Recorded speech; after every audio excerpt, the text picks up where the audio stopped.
Hi, I'm Valerie Espinoza, your New Mexico Public Regulation Commissioner, and I'd like to welcome you back to another edition of our program. Today we have a gentleman by the name of Damian Lara. I want to thank you for traveling from Albuquerque, first of all, and being so motivated and reached out. You reached out to me, and I find that very appealing because we all live in our different communities, and anyway, I'm just really excited to have you here. I want to hear all about you. I know you're a Democrat running for Congress Yes, in a ma'am. particular district in Albuquerque. So before we get into your bio, I just wanted to welcome you again and thank you for traveling to Santa Fe to be here with us. No, you're absolutely right. Thank you, Commissioner. Appreciate that. I think it's very important for us as candidates and as elected officials to be accessible, not just to our district, but for the entire state. We are one community, and it is very important, particularly for a district like this. The first congressional district is most of all of the metropolitan area of Albuquerque, southern part of Santa Fe County as well, all of Torrance County, a small piece in Valencia County, and in Sandoval County, Corrales, and Rio Rancho, and a few other parts of the southern part of Sandoval County as well. So it's important, and of course, when you're a member of Congress, you don't just represent your district, you represent the entire country. So now you're talking my language. Exactly, I like it. And it sounds like your district is partially in my district of District 3, except for northern New Mexico. Rio Rancho is a big part of my district. Yes, ma'am, that is correct. And I actually live in your district as part in the west side of Albuquerque as well. So you know what it's like. You're getting a feel for what it's like to run for office.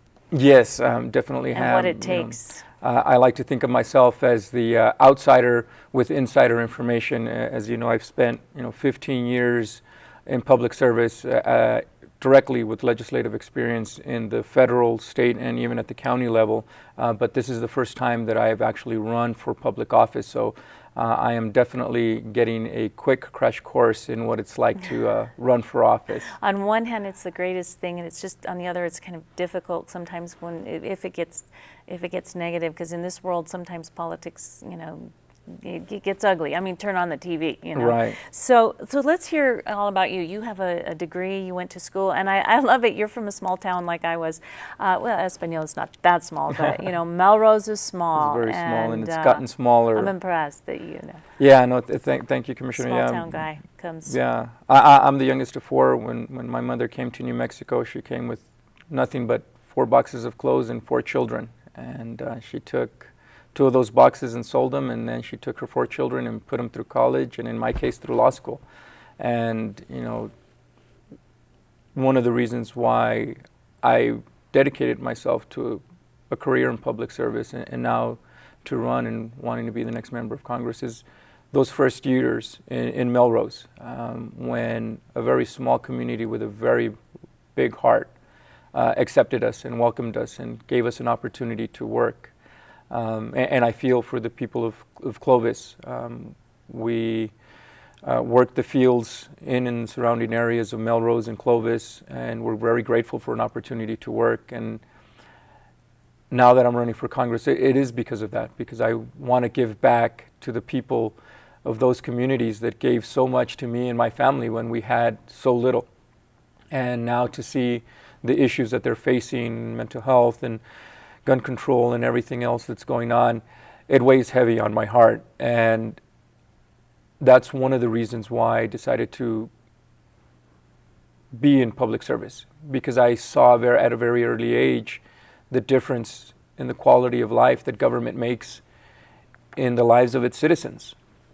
And so I spent, like I said, the last 15 years working in Congress, working at the state legislature and at the county level on policies that divert. Who were you working for? So I worked for the Congressional Hispanic Caucus. Outstanding. At that time, I think I have one of my posters from 100 years ago from yes, that Hispanic yeah, and this caucus. was almost 15 years ago when I started my career after graduating from undergrad. I went straight to work for Congress and as a legislative assistant for the Congressional Hispanic Caucus. I coordinated their legislative strategy and implemented those strategies to make sure that we made amendments, introduced legislation, and the appropriations budget. Of course, the biggest power of Congress is the purse strings, and to bring appropriations to the areas that need that. So I was fortunate enough to have other great co-workers and great members of Congress that led and championed those parts. Now that is very relevant was our work with healthcare.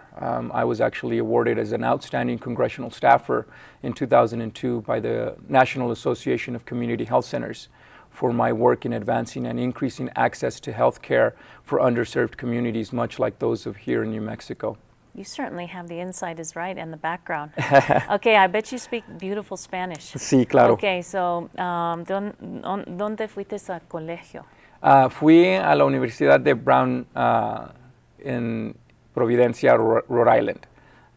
Y me pasaba ahí gracias a work study, Pell Grants, and Stanford loans. Pudimos pagar para el colegio y la oportunidad de seguir adelante.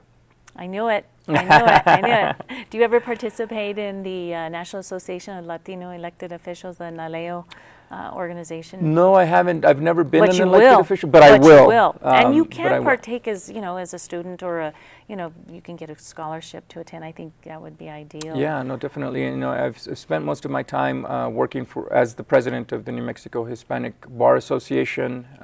I also volunteer for Altamira, which does specialized services from birth through lifespan for special needs, developmental delays, families, as well as a couple of other organizations that I work with, including the Bernalillo County Juvenile Justice Continuum Board that diverts at-risk youth from our criminal and juvenile justice systems as well. So I've done a lot of work, including working with the Congressional Hispanic Caucus for our communities, particularly in the Hispanic and education rights work. And NALEO is a great fit for that. I've always admired their work, and they're definitely nonpartisan yeah. organization, and it's and the Congressional Hispanic Caucus is also a nonpartisan organization. And when I worked at the Legislative Council Service, that's also a nonpartisan organization. And when I was elected the vice chair for the Assessors Affiliate of New Mexico Association of Counties, that was also coming to me. Yeah. Now I know where I know you from. Yes, there ma'am. you go.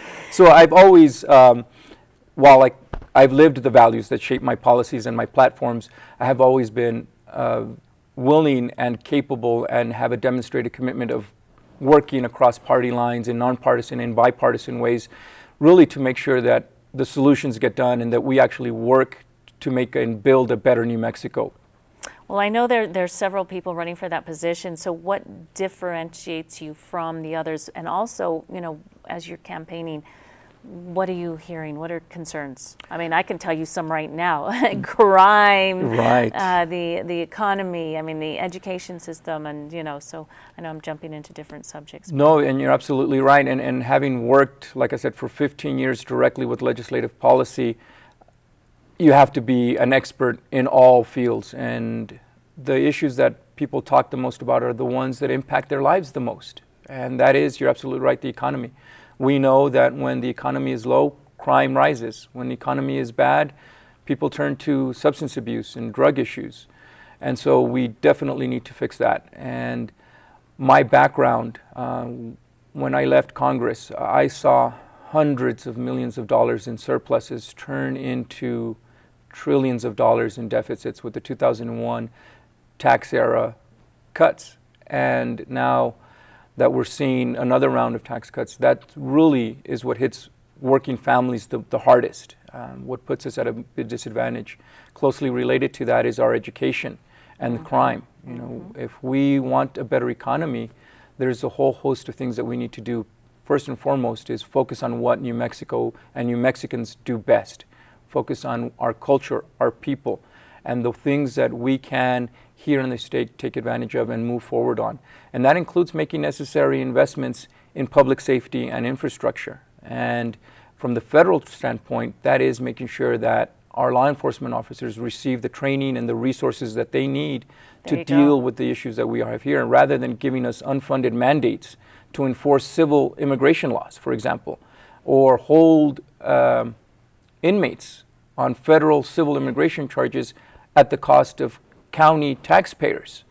And so those are the issues that I hear the most, particularly with the issues that we talked about: crime, education, and of course the economy moving forward. And so there's about 10 microeconomies here in the state of New Mexico that we can really focus on, including our agricultural and shifting subsidies to move towards local and organic produced farm-to-table products, leveraging our national labs and our bases to make sure that we get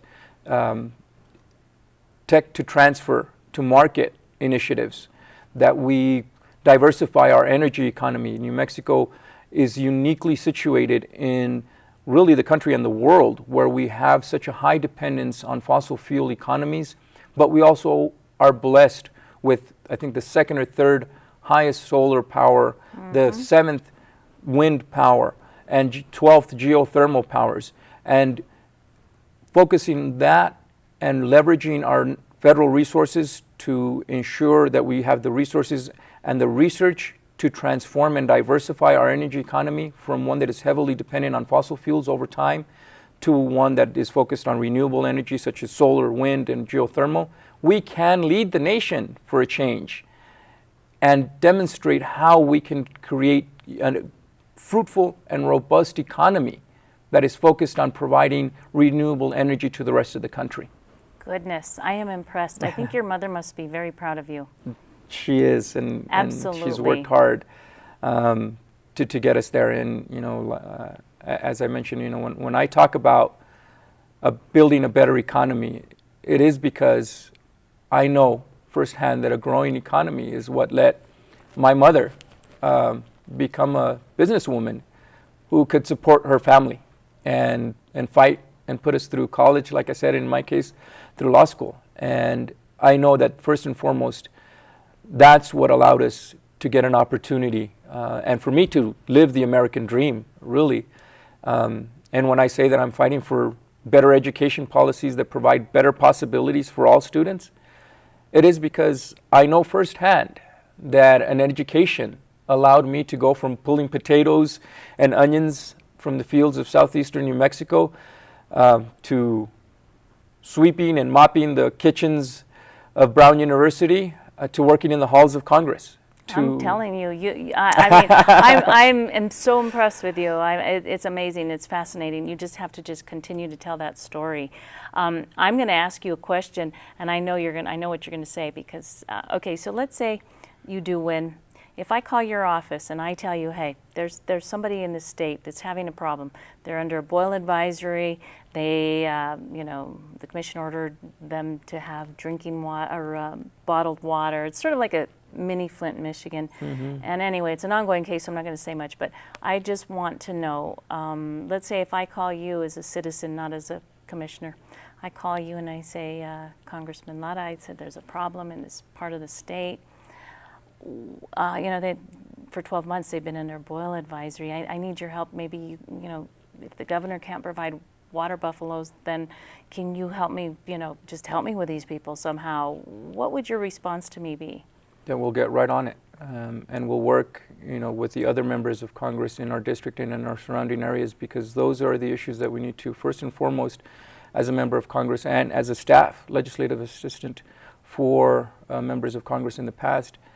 That is our biggest ability to help our citizens. Are you going to call me, or are you going to have somebody else call me back? Well, if I have the expertise, I'll call you back. But I will depend heavily on staff and constituent services staff, both in the district and in Washington, D.C. But you wouldn't tell me it's not your district, so I can't help. Oh, no, of course not. And like I said, and if it isn't my district, I will work with a member of Congress whose district that is to make sure that we work that. Being in the 1st Congressional District, we impact so much of the surrounding areas as well. And we will work across aisles and across parties and across districts to make sure that the people of New Mexico receive the services they have. And as a freshman member of Congress, the biggest thing that we need to do is make sure that we're responsive to the voters in the entire state and that we provide those constituent services. Yes, ma'am. Okay, you passed that question. You had the flying colors. So why is this seat so important to you? Why'd you jump in the race, and it's a seat that was vacated, and the election's next year. And so give me some ideas. I mean, some more ideas. I know you've been very clear. And for me, it really is an unyielding desire to give back to the people of New Mexico. And this is the best way that I know how to serve. I have not done anything in my political career other than serve on the legislative branch of government. And I don't want to be a governor. I don't want to be a mayor. I don't want to be a cabinet secretary. I want to write the laws that improve the lives of the people of New Mexico and beyond. And this is the best way that I know how to give back to a community, like I said, that has given me and my family so much at a time when we had so little. And I've seen firsthand, so ironically enough, it was incredibly difficult to put food on the table being a migrant farm worker. And so my mother moved us again to El Paso, and that's where I graduated from high school. And I saw the differences between Anthony, New Mexico and Anthony, Texas. I saw the differences between Ciudad Juarez and El Paso, Texas, and even Las Cruces. And I came very quickly to the realization that those differences weren't in the language that the people were speaking, in the religion that the people were speaking, in the culture of the people. It really was, whether we perceive it or not, the impacts of the laws that its government made on the quality of life of its people. And that's when I decided to dedicate myself to a career in public service so that I can help make the lives of people better. And for me, this really is a calling. It's a sacrifice. It's, as you know, it's not easy to put yourself out there. As you mentioned, running a campaign isn't easy. You get a lot of feedback, whether you want it or not, and from all sides of that. And so, but like I said, for me, this is the best way that I know how to give back. And once you're there, you'll get the praise. Because you'll do the and hard hopefully work. a little bit of the criticism as well. Well, yeah, but you don't want criticism. I mean, you know, constructive I criticism. Constructive, yeah. But once you get there and you start fighting for the people, then they start believing in you, and then you'll get reelected easily, and that's how it works. But yes, no, definitely. Earlier, you brought up immigration, and so I know you're pretty familiar with the policies and the system and the laws. Do you want to tell us more about how? Yeah, no, so definitely. So I've when I worked as a legislative assistant, I focused on the immigration task force as well. When I was at the state legislature as a staff attorney, I worked on the driver's license issues on both sides of that issue, and of course the interplay between the federal and state government. And now, as a tax and immigration attorney in Albuquerque, I've focused deeply on those issues. And this is something that we've been working on, like I said, for over 15 years. Everything from the DREAM Act to securing our borders and dealing with the undocumented workers that we have here. And so I think first and foremost, we need to capitulate and admit that with 5,000 additional boots on the ground, Border Patrol, with an already existing fence along more than 1,000 miles along our southern border, and the amount of technology that we invested for our Department of Homeland Security. If the borders aren't secure now and we're not stemming the flow of illegal immigration with that, then we need to change approaches. And we need to focus on how we take the decision of who enters this country out of the hands of drug cartels and coyotes and back into the hands of the federal government. You know, I don't want illegal immigration any more than your most staunch Republican in our southern parts of the country. Not because I'm racist or not because I don't believe that people that are coming to this country deserve a hard working life and an opportunity to live the American dream, but because I know what happens to unaccompanied minors that ride La Bestia from the southern continent all the way up to the stuff. I know what happens to pretty young women with coyotes. And I know that people die in the desert trying to come over. And before that, they were dying in boxcars. And they trick them and they leave them there. You know, You're take their right. money and then just abandon them. And so I have direct policies and steps that will provide for a mechanism that makes it easier for people to come into this country legally, and that protects our economies and that protects family unity. First, we need to deal with the people that are here without documentation and put them on a path to make sure that we provide the proper documentation through that and provide a system that filters through all of those. And if you're a hardworking, productive member of society, then we should put you on a path to proper documentation and making sure that you have the same rights as the rest of us take for granted. You know, when I was working the fields, I was very grateful for an opportunity to work, but I very quickly saw the need for livable wages, for safe working conditions, and for a process to redress grievances. And I don't want, you know, workers to have lower wages any more than anyone else, because I know that if you exploit those workers, those immigrants, it depresses wages for all workers, and we don't want that. So that's the first step, but that's just a sort of step gap. We also need to make sure that we filter that and make sure we provide those backgrounds for everyone that's here. We filter out the people who don't belong in this country, and the people that do, that are hardworking and productive members of society. If they're not going to live the American dream, they should at least have the opportunity to see if their children live that American dream. Second, you know, I've seen article after article come out now with Hurricane Harvey, and before that with our agriculture stuff.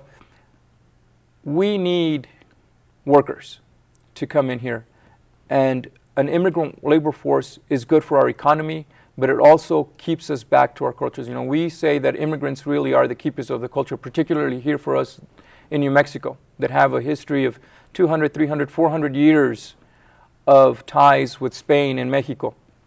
And so we need to make sure that we respond to our labor needs and our business needs to make sure that we continue to work that. And let's be honest, the only reason that Social Security is still solvent today is because we have millions of workers, immigrant workers, who are putting into the system and aren't taking a dime of that back. And so with those three steps, to make sure that we provide good immigration policies, we can protect our economy and we can ensure family unity for them as well.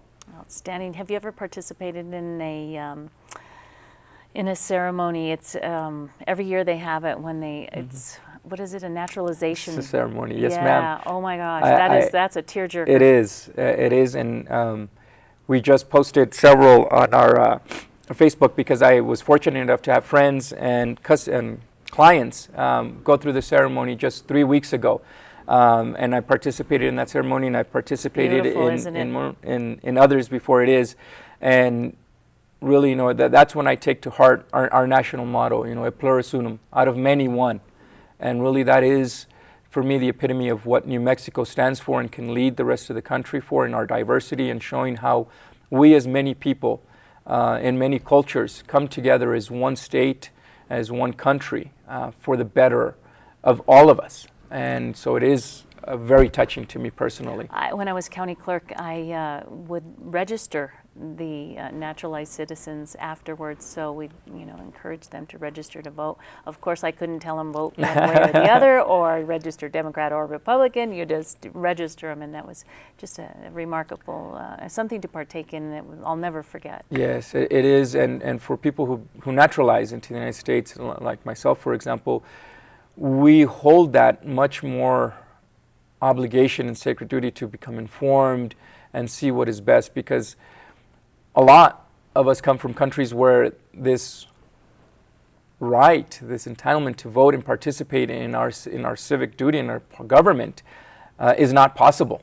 And so that is something that we really have a firsthand appreciation for, how sacred that obligation and responsibility and duty is, to be a well-informed and a well-educated voter, and to vote for who you think is first best for you and your family, but also for your state and for your country, and who's going to do a better job for you. That's right. And it sounds like you are going to do the best job. I already can tell.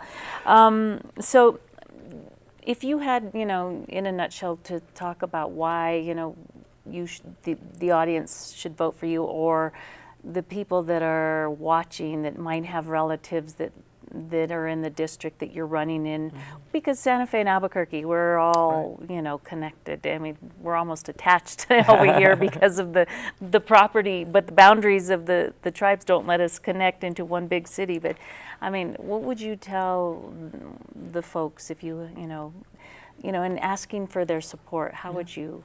I will let them know that we deserve better. You're absolutely right, and that together we can build a better New Mexico. And you know, I'm running for Congress because I believe that New Mexicans deserve better, and that they can build a better New Mexico with a better economy that has better paying jobs, with better pay, and that provides equal pay for equal work, and that we move forward together because we can. Our state model is, you know, we grow as we go. And with 100 years of statehood and 200, 300 years before that our people have been here, we now have an opportunity to deserve better and to make that happen.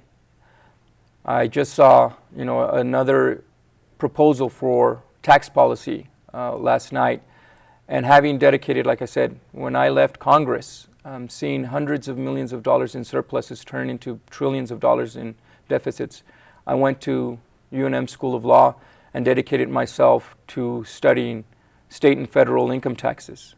Wow. Franchise and corporate taxes, GRT, as well as property taxes. And I've worked directly on those policies. And I've seen that the direct impact that where we put our budget and where we put our resources and our money has the biggest impact on our economy and on the direct lives of the people who work in this state and country. And so, having had that experience, and the fact that none of my other none of the other candidates and opponents have worked on a budget, have worked on tax policy, that is first and foremost the most important thing for a state like New Mexico that depends so heavily on our national labs, on our bases, on our federal resources and programs that directly impact the lives of our citizens day in and day out. And I have the stamina, the energy, and the passion to work day in and day out for the people of New Mexico. Extremely impressive, I'm telling you, and I'm thrilled for you. I think that, you know, I can see you in the front end, and you don't want to be behind the scenes anymore, right? No, and you know, I never really... It would be a terrible waste to have you behind the scenes rather than the front lines, because you are very effective. Thank you, and I have been both. You know, I'm what you would call shovel ready to be your next member of Congress. I was effective as a legislative assistant. Imagine how much more effective I can be as your member of Congress. Now, are you going to be having any debates that people can watch or go to, or yes? You know? So as soon, and we've been reaching out to various organizations and nonprofits as well. As soon as the mayoral in Albuquerque are done and over with, we want to start up for those debates as soon as possible, because that is the best way to become educated, to see the differences and the contrasts between the other opponents and their qualifications. And so we are looking very much forward to debating as quickly as possible and as many times and as often as it takes to get our message out. Did you go to debate class too? I did. I I did in high school. I did academic decathlon. I did speech and debate. I did Odyssey of the Mind. I ran track and field. I wrestled, and I played football. So from a very young age, I've tried to be as well-rounded as possible, and I've continued that.